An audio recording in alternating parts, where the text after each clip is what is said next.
Subscribe कीजिए F study class channel को और बेल आइकन को दबाइए लेटेस्ट वीडियो सबसे पहले देखने के लिए। हेलो फ्रेंड्स, चलिए आज इस वीडियो में हम प्रमेय 10.11 को हल करेंगे। इसमें दिया गया है कि चक्रीय चतुर्भुज के सम्मुख कोणों के प्रत्येक युग्म का योग 180 डिग्री होता है। अगर आपको इससे पीछे वाली प्रमेय का हल देखना है तो इस वीडियो के डिस्क्रिप्शन में आपको चैप्टर नंबर 10 का प्लेलिस्ट का लिंक मिल जाएगा। उस पर क्लिक करके आप पीछे वाले सभी वीडियो देख सकते हैं।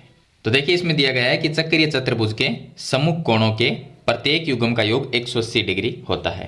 अब चक्रीय चतुर्भुज क्या होता है? तो चक्रीय चतुर्भुज वो चतुर्भुज होता है जिसके चारों जो शीर्ष होते हैं वो एक वृत्त के ऊपर स्थित होते हैं। मतलब ये एक शीर्ष हो गया, ये दूसरा और ये तीसरा और ये चौथा, तो चार शीर्ष हैं और चारों वृत्त के ऊपर स्थित है।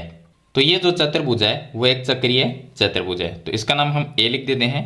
ये ए है और ये बिंदु बी और ये सी और ये डी। तो ए बी सी डी क्या है? एक चक्रीय चतुर्भुज है।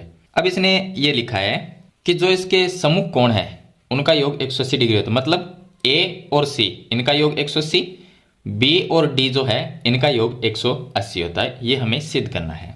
तो सबसे पहले हम लिखेंगे कि हमें दिया गया है कि ABCD एक चक्रीय चतुर्भुज है।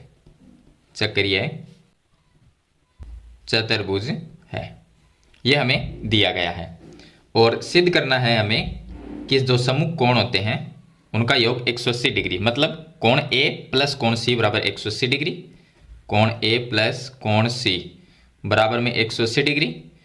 और दूसरा हमें सिद्ध करना है B और D इनका योग 180। कोण B प्लस कोण D बराबर में 180 डिग्री। ये हमें सिद्ध करना है। इसमें एक रचना भी करेंगे। तो रचना में हमें क्या करना है?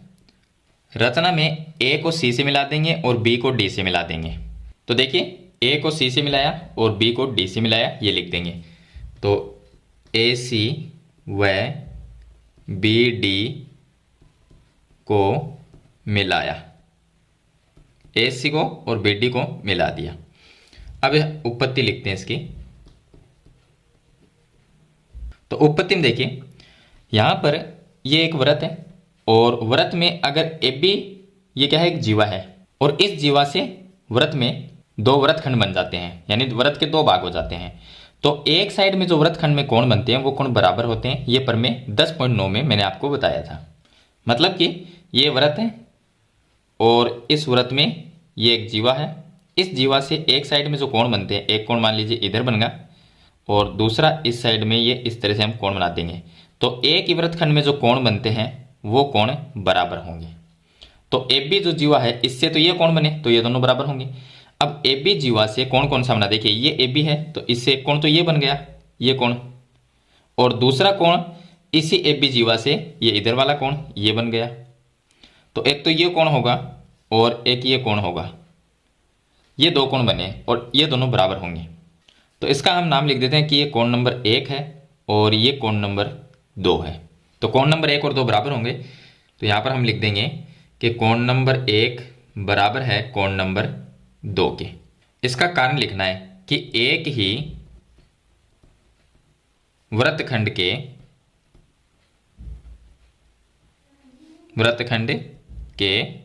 कोण है। तो ये एक ही वृत्तखंड के कोण है, इसलिए ये दोनों बराबर है। यानी AB जो जीवा है इससे एक ही साइड में कोण बने हैं। अब इसी तरह से है, अगर हम BC को देखते हैं तो BC से कौन सा कोण बना? देखिए, ये BC है, इससे एक तो ये कोण बन गया, ये कोण, और एक इस BC से ये इधर वाला ये कोण बना है। तो ये दोनों भी बराबर होंगे। तो इनमें से आप कोई भी ले सकते हो, AB BC ले सकते हो, आप AB AD ले सकते हो, कोई भी ले सकते हो। तो जो BC है इससे एक तो ये बन गया और एक ये कोण बन गया। इसको लिख देते हैं 3 और ये कोण नंबर हो गया 4। तो ये दोनों भी बराबर होंगे। तो यहाँ पर लिख देंगे कि कोण नंबर 3 है वो बराबर हो जाएगा कोण नंबर 4 के। इसका भी कारण क्या लिखना है कि एक ही वृत्तखंड के कोण है, ये इसका कारण लिखना है। अब देखिए, इसको नाम दिया समीकरण नंबर 1 और ये आ गई समीकरण नंबर 2। समीकरण 1 और 2 को अगर हम जोड़ते हैं तो 1 और 3 ये जुड़ जाएगा। देखिए, 1 प्लस 3 ये दोनों कोण जुड़ेगा तो कितना बड़ा ये पूरा कोण बन जाएगा, मतलब कोण D बनेगा। और जो 2 और 4 है वो दोनों अलग अलग रहेंगे, ये 2 आ गया और ये 4, ये अलग अलग रहेंगे। तो हमें b के बराबर d करना है और b के बराबर सॉरी यहाँ पर b प्लस d करना है, इनका योग 180 और a और c का योग 180 करना है। तो समीकरण 1 और 2 को जोड़ते हैं। तो समीकरण 1 प्लस समीकरण 2 दोनों को जोड़ देते हैं। अगर दोनों को जोड़ेंगे तो कोण नंबर 1 और ये 3 ये जुड़ जाएगा, 1 प्लस 3 होगा और बराबर में हो जाएगा 2 प्लस 4, कोण 2 प्लस कोण 4 ये हो जाएगा। अब 1 और 3 को जोड़ते हैं, तो 1 और 3 को जोड़ेंगे तो इसकी जगह पूरा कोण d लिख सकते हैं।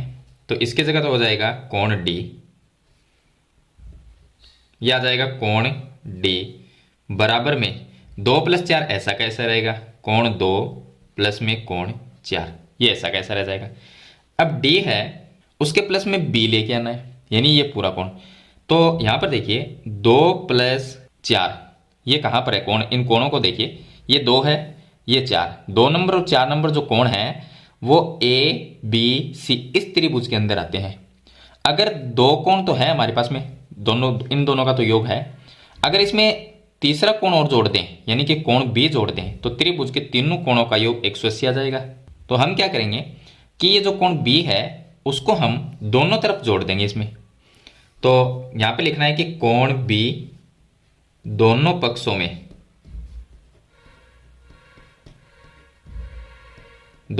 में जोड़ने पर, चलिए दोनों पक्षों में जोड़ देते हैं। तो इधर जोड़ेंगे तो ये होगा कोण b प्लस कोण d और बराबर में इधर जोड़ेंगे तो ये कोण 2 प्लस कोण 4 और प्लस कोण b। तो ये तो ऐसा कैसा आ जाएगा, कोण b प्लस में कोण d, ये तो ऐसा कैसा आ जाएगा।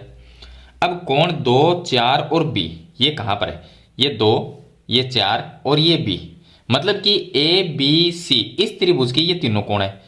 तो अगर तीनों कोणों को हम जोड़ते हैं, त्रिभुज के अगर तीनों कोणों को जोड़ते हैं तो उसका योग 180 होता है, मतलब इन तीनों का योग 180 है। तो इसकी जगह हम 180 लिख सकते हैं। तो यहाँ पर हम लिख देंगे इसकी जगह 180, तो यहाँ पर हम लिख देंगे 180 डिग्री।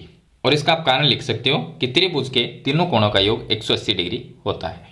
तो एक तो b प्लस डी बराबर 180 ये तो हमने सिद्ध कर दिया कि b प्लस डी बराबर 180 डिग्री, ये सिद्ध कर दिया। तो यहाँ पर एक चीज तो प्रूफ हो जाती है। अब दूसरा काम हमें ये करना है कि जो कोण a और c है इनका योग भी 180 लेके आना है। a और c इनको जोड़, इनका जो योग है वो 180 आना चाहिए। तो देखिए हमें दिया गया है कि ABCD एक चक्रीय चतुर्भुज है और जो भी चतुर्भुज होता है उसके चारों कोणों का योग 360 डिग्री होता है। तो यहाँ पर हम लिख सकते हैं कि ABCD एक चक्रीय चतुर्भुज है और चतुर्भुज के चारों कोणों का योग 360 डिग्री होता है। तो हम लिख सकते हैं कि कोण A B C और D, कोण A प्लस कोण B प्लस कोण C और प्लस में कोण D, चारों कोणों को जोड़ते हैं तो इनका योग 360 डिग्री होता है। हमें A प्लस C लेके आना है, मतलब कि A प्लस C का मान 180 आना चाहिए। तो A और C को हम पास में लिख लेंगे, तो कोण A को लिख लेंगे और प्लस में C लिख लेंगे कोण C, और B और D को पास पास में लिख लेंगे तो कोण B प्लस कोण D बराबर में 360 डिग्री। अब B प्लस D, ये जो B प्लस D है इसका मान है वो 180 डिग्री है। तो ये जो मान 180 वो यहाँ पर लिख सकते हैं। तो कोण A प्लस में कोण C प्लस 180 इसकी जगह आ जाएगा और बराबर में आ जाएगा 360 डिग्री आ जाएगा। 180 को माइनस कर देंगे तो कोण A प्लस में कोण C बराबर आ जाएगा 360 माइनस में 180 डिग्री। तो कोण A प्लस कोण C इसका मान आ जाए 360 माइनस 180 करेंगे तो 180 रहेगा, तो ये आ गया 180 डिग्री। तो दूसरा यहाँ पर प्रूफ हो जाता है। तो इस तरह से दो यानी कि जो सम्मुख कोण है उनका योग 180 डिग्री हमें सिद्ध करना है। तो एक तो B प्लस डी बराबर 180 हो गया, A प्लस C का मान भी 180 डिग्री हमने सिद्ध कर दिया। तो इस तरह से प्रमेय जो 10.11 है उसको आपको सिद्ध करना है। तो आई होप इस वीडियो में बताया गया तरीका आपको काफ़ी पसंद आया होगा। अगर फिर भी इसके बारे में कोई सवाल या सुझाव है तो मुझे कमेंट बॉक्स में ज़रूर लिखना। वीडियो पसंद आए तो इसे लाइक और शेयर जरूर कर देना। इस चैनल पर नए हैं तो सब्सक्राइब करना। हम मिलते हैं नेक्स्ट वीडियो में, तब तक के लिए थैंक यू।